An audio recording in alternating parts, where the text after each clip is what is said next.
یاد رکھیں دسترخوان جو نازل ہوا وہ اللہ کی طرف سے ایک نعمت آئی. کیا تھی؟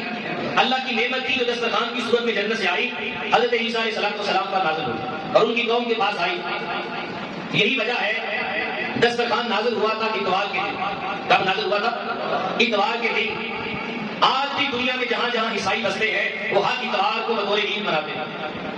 ہر اتوار کو بطور عید مناتے ہیں، بطور تشکر مناتے ہیں، اور وہ کہتے ہیں کہ اس دن میں ہمارے نبی پر رب کی ایک نعمت آئی تھی. ایک نعمت آئی تھی جو عارضی نعمت ہے، تو انہیں ایک عارضی نعمت ملی تو وہ اس نعمت کو نہیں بھولے. اس نعمت کے آنے والے دن کو ان کے پہلوں نے بھی عید بنا لیا اور بعد میں آنے والوں نے بھی عید بنا لیا. تو عارضی نعمت آئے تو وہ قیامت تک ہر اتوار کو بطور عید منائے اور خوشیاں منائے. جب ہمارے پاس آمینہ کے لال کی صورت میں ایک دائمی نعمت آ گئی، ایک حقیقی نعمت آ گئی، رب کائنات کی سب سے بڑی نعمت ہماری جھولی میں آ گئی، تو اس دائمی نعمت کے آنے پر ہمیں کتنی خوشیاں منانی.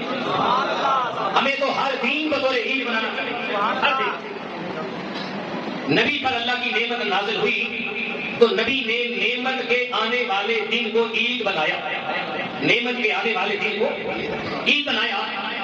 یہ بات بتا رہی ہے کہ نعمت والے دن عید منانا اور نعمت کے آنے والے دن کو عید بنانا اور نعمت کے آنے والے دن کو عید سمجھ لینا، عید تصور کر لینا، یہ سنت انبیاء. یہ سنت نعمت کے آنے والے دن کو عید بنانا اور منانا یہ سنت انبیاء ہے. تو جس دن میرے آقا کی ولادت ہوئی 12 ربیع الاول کو کائنات کی سب سے بڑی نعمت آئی. اب ہم اس دن اس نعمت کی آمد پہ عید مناتے ہیں تو سمجھ لیں ہم سنت انبیاء ادا کرتے ہیں. ہم سنت انبیاء ادا کرتے ہیں، سنت عیسیٰ علیہ السلام ادا کرتے ہیں کہ انہوں نے بھی نعمت کے دن عید منائی اور ہم بھی نعمت کے دن عید منا رہے ہیں. ان کی نعمت عارضی تھی اور ہماری نعمت دائمی، یہ ہمیشہ کے لیے. ان کی نعمت کا تعلق صرف بنی اسرائیل کے ساتھ تھا اور اس نعمت کا تعلق کل جہانوں کے ساتھ. یہ نعمت کل جہانوں کے لیے ہے، کل جہانوں کے لیے. تو آقا عالم صلی اللہ علیہ وسلم کی ولادت کا دن مومنوں کے لیے عید کا دن.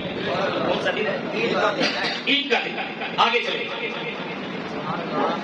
صحیح بخاری میں ہے اور صحیح مسلم میں، دونوں کتابوں میں روایت موجود ہے. امام بہقی نے اس کو سنن کبریٰ کے اندر اور دلائل النبوہ کے اندر روایت کیا.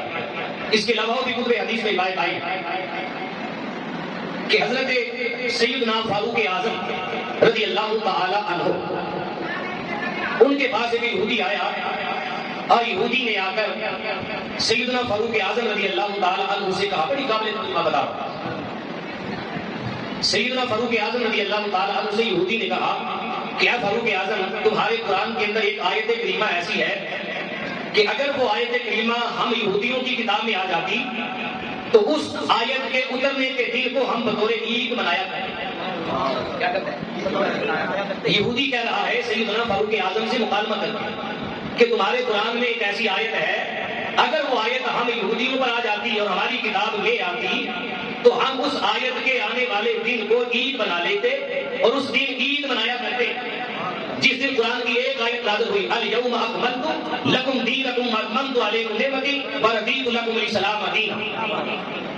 رب فرماتا ہے محبوب، الیوم اکملت لکم دینکم، آج کے دن ہم نے تمہارا دین تم پر مکمل کر دیا اور اپنی نعمت کو تم پر تمام کر دیا. ورضیت لکم الاسلام دینا، اور ہم نے اسلام کو تمہارے لیے بطور دین پسند کر لیا. پسند کر لیا. یہودی نے کہا کہ یہ آیت ہماری کتاب میں آ جاتی تو ہم اس آیت کے آنے والے دن کو عید کا دن بنا لیتے اور ہر سال اس آیت کے آنے والے دن ہم عید منایا کرتے.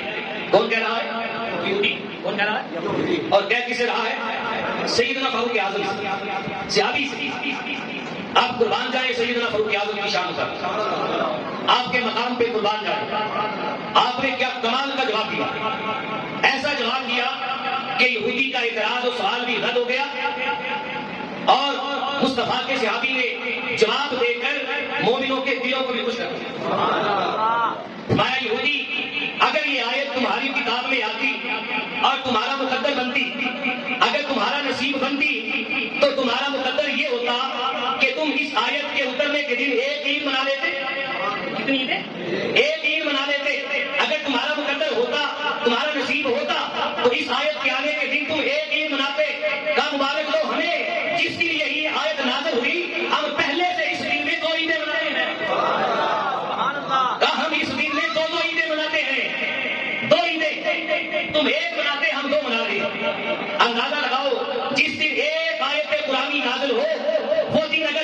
دن ہے تو جس دن 6666 آیتوں والا نبی آ جائے وہ دن کتنی بڑی تکلیف ہے.